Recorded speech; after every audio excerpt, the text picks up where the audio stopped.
Mustaqillik bo'lmasa, erkinliging bekkiyin, erkinliging bo'lmasa, huquqlaring bir tiyin.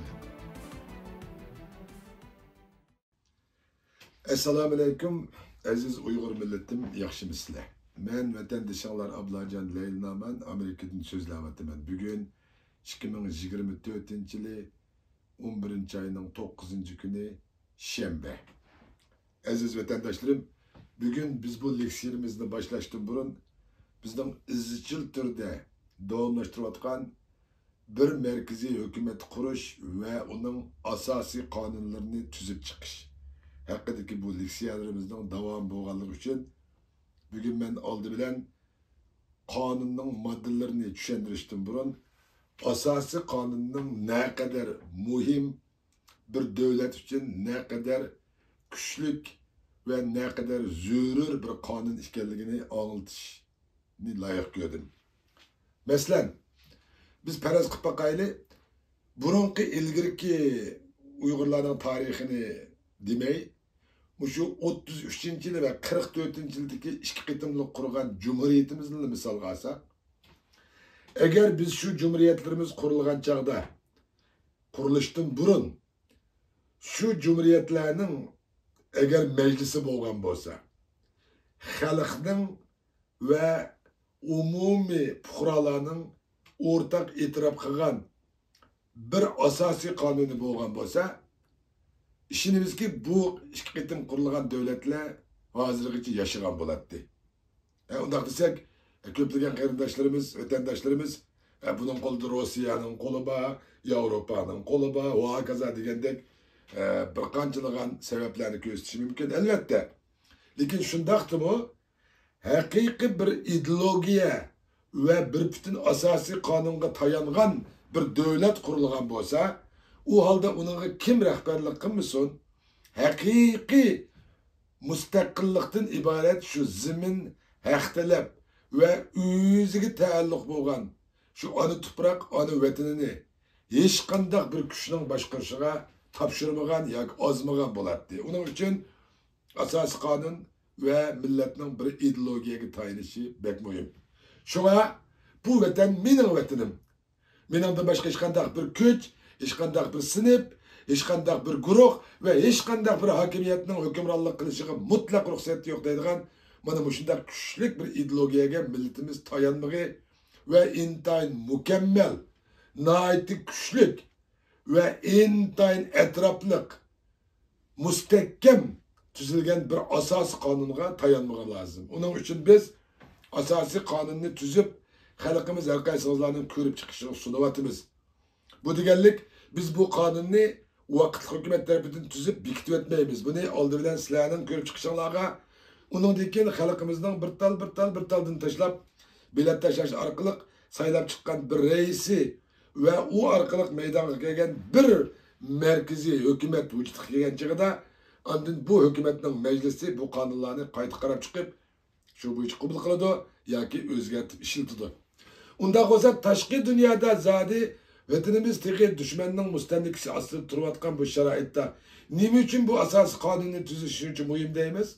Biz yuqorida o'tib ketgandek, asosiy qonun bir devletning qandaq bir devlet ekanligi, qandaq bir hakimiyet bilan boshqarilganligi, fuqarolarning haq-huquqlari, devletning ust qurilmasi, tashqi dunyo bilan ilib boradigan diplomatik munosabatlari, qonun bilan siyaset bilan adliya mahkamalarının o'rtasidagi farqi ve dinning farqlari deganga o'xshash nurg'un kısımlarını öz içine aladigan astoydil bir kanun bulup bundaq bir kanunga tayangan chig'imizda gerçi memleketimiz hazır Xitoyning komünist hakimiyeti ve onun kanunsuz göçmenler tarafından monopol qilinayotgan bo'lsa-mu, biz tashqi dünyada qo'limizdan keladigan imtiyozlar bilan hazır bir mükemmel asosiy kanunni tuzish orqali ikki cho'ng maqsadga yetamiz. Birisi tashqi dunyoga, ya'ni xalqaraga Uygurlarning yaqinda eslik keltirdigan bu devletinin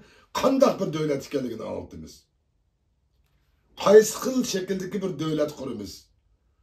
Fuqarolarning haq-huquqlari qandaq bo'ladi? Dünya tinchligiga qandaq his qo'shimiz? Ve fuqarolarimizni ve vatanimizni tashqi zo'ravon kuchlarning besimlaridan, suiqastlaridan qanday qo'g'daymiz deganga o'xshash mana bu shundoq bir yurish intayin mukammal asos qonunni tuzib yo'llagan chig'imizda bizning xalqaroning yaqin kelgusida eslik keltiradigan davlatimiz haqida bir hukmga ega bo'lgan bo'ladi. Ya'ni hukmga ega qilgan qilamiz. İkincisi şu 33 ve 44. yıllar yüz bergenge o'xshash biz hech qanday bir asosiy qonunga tayanmay bunday bir davlat ve onu boshqarish ishlarida tamtirab qolmaymiz ve uning rahbarlik o'rniga mayli kim chiqmasin bir mukammal ideologiya ve asos qonunga tayangan bo'ladi. U holda biz xatolashmaymiz. Uning uchun asos qonun bek muhim. Masalan, bu qitimki Amerika'nın muşu 11. ayının 5. günü seyşembe günü ilip bağlan sayılımını misal alsak, bunundaki asas kanunun rolünün kançık çoğuluğunu anlatmakçı ben. President-elect yani prezidentlik saylangan Donald J. Trump efendim bu kıtım Amerika'nın 47. prezidenti bulup bekitildi, saylandı. Ama bu kişinin muşu namzatlığını körsatkendan tartip hazırgıcı bo'lgan bu jarayonda hazırki hakimiyet beşi turayotgan Demokratlar Partisi ve Biden hükümeti ve onun justice sistemi, adliye organları nayet güçlük bu kişinin namzatlığı ve prezidentlik bo'lishga qarshi turib köpligen cinayetler bilen bu kişini eyipleşke tirishdi. Mesela New York State'nin soti Prezident Donald J. Trump'a cemi 34 xil cinayetini cinayetlerini eyüplep ve şu New York'taki yerlik halk içinden zastatil yani jury teklif kılıp sud resmi kanunluk şekilde ilip verilip Donald J. Trump efendim 34 xil cinayetlerin resmi eyüplendi ve cinayet çıkılıp bekitildi. Prensip boyunca yani her bir cinayet için 4 yıl sağlasak, onu 34 köpeysek, 136 yıl kesiliş ihtimali var. Ama New York State'ninki bu kıldaki cinayetler verildiğin cezası en az olanda 20 yıl buluşu mümkündü. Ama halk, meyli kançılık bu namzatını tosuşka, hatta bazı state'ler Trump'nın öz state'de prezidentlik sayılımını ilip verişini çeklemek için buldu. Nim boluştan katinizler en aşkıldaki nurgun cezalar ve nurgun sot kayıt içilgen köplügen sotla ve onun üstüge yüklengen nurgun cinayetle kanç köp taraf kılgan sıra millet texim ruhlanıp bu Amerika'nın fukraları yok. Asası kanunda bu kişinin yani Trump'nın prezidentlikte namzat buluşu çeklenmeydi o. Çünkü asası kanunda bir kişinin namzat buluşunun çekilmesi için o çokum ilgili devletini parçalaş ve devlet hakimiyetini yıkıtıştak çoğun faaliyetlerine katlaşkan cinayetler eyiplense o halde belki bunda kişinin namzatlığı itiraf kılınmaslığı belki sayılamını düşürmesi mümkün. Onun için birinci ayının January 6'deydi bunlar. Birinci ayının 6. gündeki Amerika'nın Capitol Hill'e karşı Trump'ın kolluğucuları verip işlerini çıkıp intayın çok kölemlik bir kup yine bir şekli özgergen kozgalan kötüydi. Onun için Trump'ni bu Demokratlar Partisi ve onun adliye sistemleri bu cinayetlerini eyipleşke kanç köp tırışkan bolsa mı onundan galbi kılanmadı. Şunun bilen halk biz namzatlığını gösterken bu şahsını biz bahalayımız, biz bekitimiz, biz saylayımız ya ki biz kaldırımız. Hiç kimden arılış hukuku yok da özlerinin asasi kanundaki bu mukaddes hukuklarını çın tutturup bu kitim 11. ayının 5. günü intayın bütkül dünyanı heyran kaldığı derecede 270 numara bilen tutuduğun bu saylamda Donald J. Trump efendim hazır 290 netice hatta 300'den eşip getiş ihtimali var. Muşu prezident saylamlarda uyak bu yakka eğip durduğun 7 tane state bulup hazırki ahvaldan karaganda bu 7 state'nin hemmesi de gidek Trump efendiminin ovoz berib, Trump efendimning buni yengish ehtimoli intayin cho'ng. Asosiy jihatdan yengib bo'ldi. Demakchi o'g'limiz, mana asosiy qonun degan bu. Xalqning saylash va saylanish huquqi degan bu. Bizning xalqimiz baxtga qarshi bir asr va uningdan jiqaroq vaqt o'zining saylash va saylanishdan iborat. Bundaq bir muqaddas huquqini ishlatib bakmagan bo'lg'achqa, o'zlarining qo'lida naqadar kuchli bir angushlarning borligini bilmaydi. Uning uchun tashqi dunyoda o'zlariga vakolatan da'vo inqilob kurash ilib berayotgan tashkilotlar va qandaqdir bir qancha odam intayin siyosiy bangvoshlik bilan bir yerga yig'ilib 5-10 odam 20-30 odam birlashib birdan qurib olgan 5-6 bo'linib ketgan mushu hukumatlar ustidan davomli norozilik bildirib kelyapti. Asli bundaq norozilik bildirishning o'rniga xalqimiz yuqorida biz degan saylash va saylanishdan iborat. Bundaq bir muqaddas huquqini to'nigan va uni ishlatishni bilgan bo'lsa, bularning bu xildagi harakatlarga qarshi turgan ve aldığını olgan bo'ladi. Uning uchun mayli tashqi dunyoda yuzlarcha, 200larcha tashkilotlarimiz olsun. Buningga ruxsat. Tashkilotlar mayli o millatning madaniyatini, urf-odatini, ba'zilari tomoqlarini, ba'zilari kiyim-kechaklarini, ba'zilari musiqalarini ishqilib shu Uyg'urlarga oid tashqi dunyoda Uyg'ur millatini to'ldirgan har qanday faoliyatlarga aktiv ovoz qo'shish uchun tashkilotlarni qursa bo'ladi. Uning azıcık bo'lishi muhim emas. Ammo bir davlatning ikki yoki undan ortiq hukumat bo'lmaydi. Bir davlatda birli hukumat bo'ladi. Endi partiyalar olmishib davlatda vazifa o'taydi. O deganlik, masalan, Amerikada Demokratlar partiyasi, Republikanlar partiyasi, Independent, Mustaqil parti degandek bir qancha partiyalar var. Boshqa davlatlarda shunday. Bizning davlatimizmi kelgusida ko'p partiyalik davlat bo'ladi.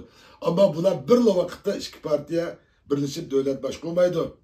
Mesela Amerika'da mı 4 yıl demokratlar baş olsa, 8 yıl Republikanlar, ya ki 8 yıl demokratlar baş olsa, 4 yıl demokratlar degandek olmuşup devletini baş kurdu. Bunların namzatları sayılıp çıkan çıkıda, bana bu şundak bir prezident bo'lgan kişinin 2 qitim sayılmış hukuku var. Trump efendim ilgili 2016 yılı bir sayılınıp 2020 yılı sayılandı tutup koygandan keyin bu kişinin yeni 4 yıl prezidentlik çepiş hukuku bo'lg'achqa bu qitim yana çaptı. Endi muşu Amerika'nın asli asas kanununda prezidentlarning fakat 2 qitim çepiş haqidagi qonun yo'qdi.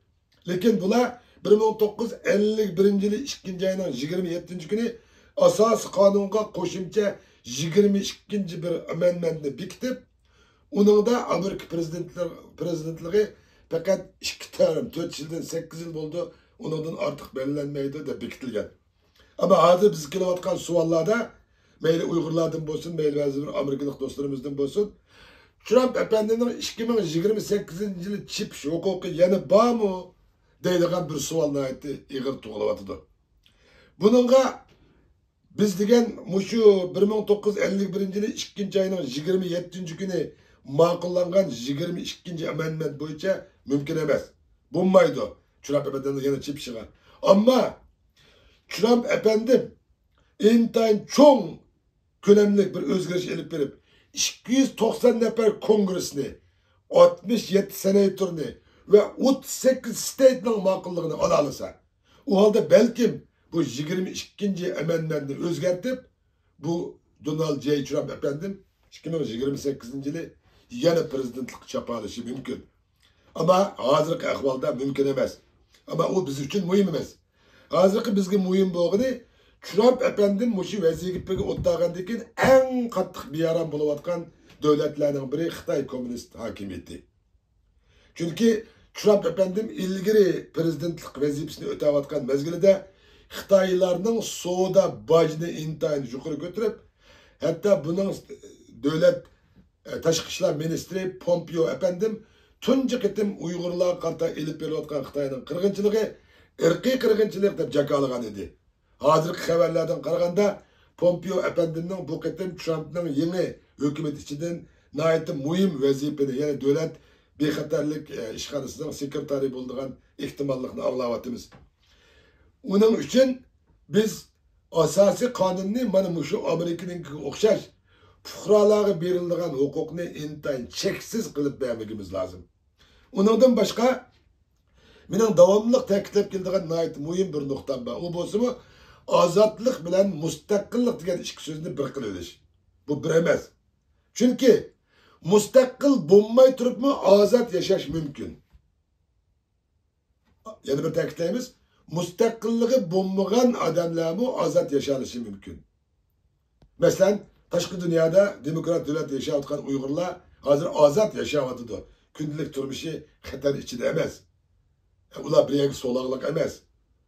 Ammo bu mustaqillikka erishgandan keyin ozodlikka erishgan bo'ladi. Lekin biz şu mustaqil bo'ladigan yaqin kelgusidagi davlatimizning asosiy qonunini yaxshi tuzmasak nima bo'ladi? U chaqda ma'lum bir kishi saylam orqali vazifaga o'tgandan keyin qat'iy tushkini unamay, u bir mustabid diktatorga aylangan chig'ida bu mustaqil bo'lgan davlatning fuqarolari azad yaşayamazsın mümkün. Onun için biz asası kanunumuzga intayin muhim kılıp fuqarolarning qo'ral setilish ve onu öz ailesini saqlashdan ibaret bundak bir maddeni çokum kirgizimiz hem kirgizyapmiz. Unda qilganchig'imizda biz davlat bilan fuqarolarning o'rtasidagi bu balanasini, ya'ni o'zaro tenglikni saqlaymiz. Agar ashundaq bir mustabid diktator chiqib vazifasini topshirmagan chig'ida xalq demokratik saylam orqali biz degan yuqoridagi saylash va saylanish huquqidan foydalanib elitishga tirishadi. Agar uni elitamiz qanday qiladi, u holda xalq o'zidagi qurol bilan shu hokimiyat ichidagi armiya bilan taqobil tug'udak darajaga erishadi.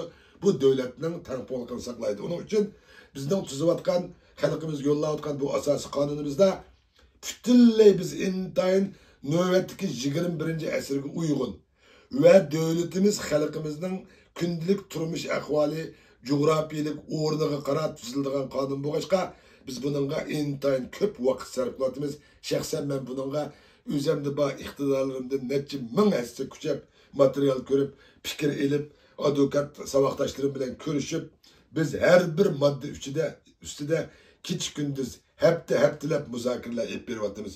Uning uchun bizning bu qitimqi asosiy qonunimizda fuqarolarning qurol setib olish va qurollardan foydalanish, o'z oilani saqlash huquqi bor deb belgilaymiz.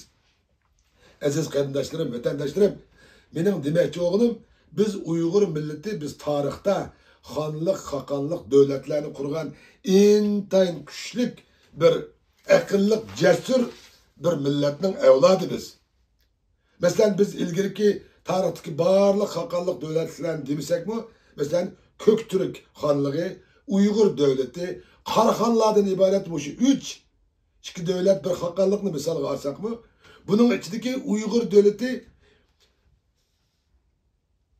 744-yili qurilib 1335-yilgacha, ya'ni Uyg'ur davlati 744-yili qurilib 1335-yilgacha jami 591 yil hukm surgan. Yani 600 yılga, 6 asrga yaqin hukm surgan bir aslida qudratlik bir davlatni qurgan bir millatning avlodlari biz. Ama bugün kunlikda nima ish qildi? Biz tashqi dunyoda xalqaro qonunlardan foydalanib, biz askar quramiz. Tashqi dunyoda butkul Uyg'urlarni o'yg'itib, ularning bir taldan tashlagan ovozini chiqib, bir rais va shu orqali bir markaziy hukumat quramiz. Desak, nima deyotdi? Bular reallikdan chetnigan xiyolparastlar, kazzablar, yog'anchilar deb bizni ayblayotdi.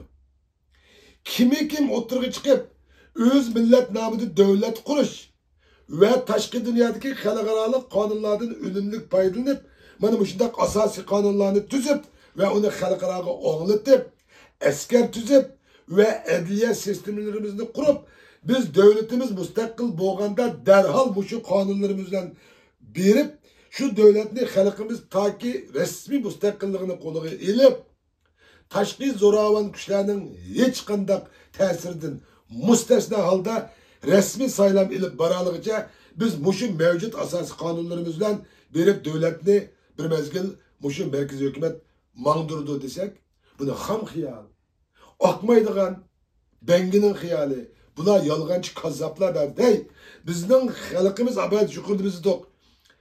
744 yıldan 1335 yılgacha 591 yıl, yani 600 yılga yaqin bir davlat qurib ve onu rivojlantirgan bir millatning avlodi biz.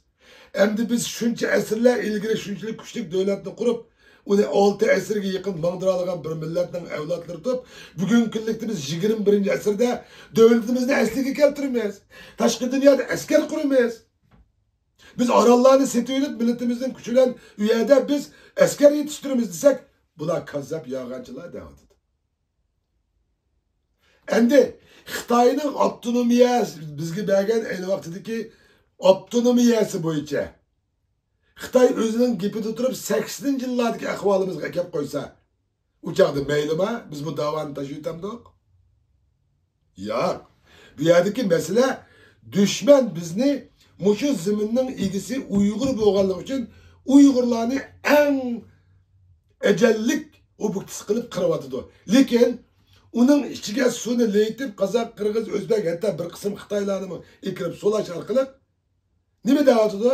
Ben bunu yalnız Uyg'urlarga qaratmadim. Men fan texnikaga yetishamagan dinniy radikallarni yig'ilib o'qityapman. Ularga fan texnika bilimlarini berib, ularning hozirgi zamonga moslashish uchun men kuchayapman. Bu degan bir yig'ilib tarbiyalash kurslari, lager emas, deb xalqaro jar silayotdi. Aziz vatandoshlarım, bizning mushu tashqi dunyoda turib askar qurish ve barliq Uyg'urlar bir tal deb bilan tashlash orqali bir reis ve bir merkezi hükümeti qurish ve onun kuchli bir asosiy qonunni turg'izib chiqish, bu hammamizning o'rtaq vazifasi, biz qila oladigan ishlar. Shunda qilganchig'imizda biz hozirgi tashqi dunyoda 10-15 odam birlashib o'z oldiga birdan hukumat bo'lib olgan millatimizning xalqaro sahnadagi sharafi nomusiga ig'ir darajada ziyon yetkazayotgan bu xildagi bir to'p kishilarni biz butunlay bir xalq sifatida saylam orqali amaldan qoldira olamiz. Boshqa yo'l yo'q. Shunda qilganchig'imizda bu qonunliq Uyg'ur millatining bir taldan tashlagan belgilar saylanib chiqqan bir reis ve bu orqali qurilgan bu hukumat tashqi dunyoda bizga vakolatan xalqaroliq sahnalarda diplomatik munosabatlarni qonunliq ilib bora oladi. Uning uchun bizning birlashmagimiz, hamkorlashmagimiz, ittifoqlashmagimiz bek muhim. Endi tövəndə biz özümüzdeki ilgirki davam etayotgan asosiy qonunlarni tonushtirish qismimizga kelsak, bugungi biz tonishtirmoqchi bo'lgan maddamiz davlat bayrog'i ve devlet girbi, yani asosiy qonunning 5-maddasi. Hammamizga ayon davlatimizning bayrog'i ko'k ay yulduzli ko'k bayroq. Endi bizning davlat girbimiz bo'lsa, hilal ayının 10 tarafiga 9, sol tarafiga 9 tane chekit nuqta qo'yilgan ve ular kelib eng ostida birlashib bog'langan bir holat bo'lib, bu 18 tane nuqta ve chekit bizden aynı vaqtdagi memleketimiz tuproqlarida yaşayan 18 Türk kabilesinin simvoli. Onun ostiga bağlangan kısmı bularning ittifoqligi ve hamkorligini ko'rsatdi. Shundaqla hilal ayının o'ttirsiga Hüsnü xat bilan yozilgan Bismillahirrahmanirrahim deydigan bu ayet tushirilgan. Endi bularninki hilal ayınınki o'ttirsa yerga tushgan yerga 3 tane chekit qo'yilgan bo'lib, bu 3 tane chekit, yani yultuz, bu 3 tane yultuz nimadan derak ko'rdi degan joyda yuqorida biz degan Köktürk, Uyg'ur davlati ve Qaraxonlar davlatidan iborat bu 3 çoğun Uygur tarixidagi devletlerini ko'rsatdi. Ama mushu devletimizning bayroqi ve devletimizning girbi, yuqorida biz tanishtirgandek, biz 33-yili tuzilgan bu bayroq ve girbiga biz hurmat qildik, himoya qildik, shu bo'yicha oldik. Ama bunu yana keyin qurilgan markaziy hukumat ve uning majlisi yoki kelgusidagi yaqin kelgusidagi xalqimiz to'liq mustaqilligini qo'liga olgandan keyin uningdan keyin buni xalqimiz bu davlatning bayrog'i bilan girbini o'zgartish huquqlari bor. Ama biz hozir yuqorida biz degandek 33 ve 44-yillardagi mana mushu ikki qitimliq hokimiyatimiz, hukumatimizning eslimisi ve tarihi şerfi için biz bu bayrak ve griblarga hiç çıkılmadık ve çıkılmayız. Aziz milletim, biz Uygurlar bir millet bunu süptümüzde şukurumuz degende hakanlık devletlerini kurgan tarihte biz. Endi biz aşında kılımız desek bunun işenmevatkanlar numus kılaylı. Sizlerin bu zamanıvi inkılap kılımız, halkarağı maslışımız, biz Xitay'ın, halkaranın kollagan kişilik hukuk insan hakları davası ile biz asta müstakillik erişimiz davatısıyla hem bunu intayin ilgar dava dep oturup koyvatısıyla. Ama biz bir yerde kişilik hukuk insan hakları davası karşı emez. Ama o millet davasından hemmisi emez. Çünkü yukarıda biz degende düşman biz bu tuprağın ilgisi boğanlığımız için kırıvatıdı. Onun için Uygur milleti öz millet namıda devletini eslige keltirip onun için taşkı dünyada ittifaklaşıp, hemkarlaşıp, birlikte kol tutuşup, inkılap küreş kılış ve onun yolunu izlememiz lazım. Bu herkes bir neçimizden koldan kildiğen iş emez. Şuna Uygur halkı 50 yılını, 100 yılını aldığına köyse o dört oğanlık emez. Eksince bu milletke mas kildiğen, uygun kildiğen bir karaş. Bizim milletimiz en açta jirakını göreleydiğen, intayin akıllık, cesur bir millet. Onun için milletimizin kelgisi için 50 yıllık, 100 yıllık planını tüzüp oturup koygan şahıslarını kandaktı, yolgancı, kazzap demey, o milletimizin en enisiga, hakik onun DNA kıynağa, vekillik kılıvatkan ilgar Uygurumuz dep turuşunuzlarını çin kalbimizden iltimas kılımız. Şu münasebetle hemimizlere Allah'ın güzel salamları olsun. Allah bundan ki işlerimiz, inkılap ve küreşlerimizde yar ve yardımcımız olsun. Köpçülük rahmet.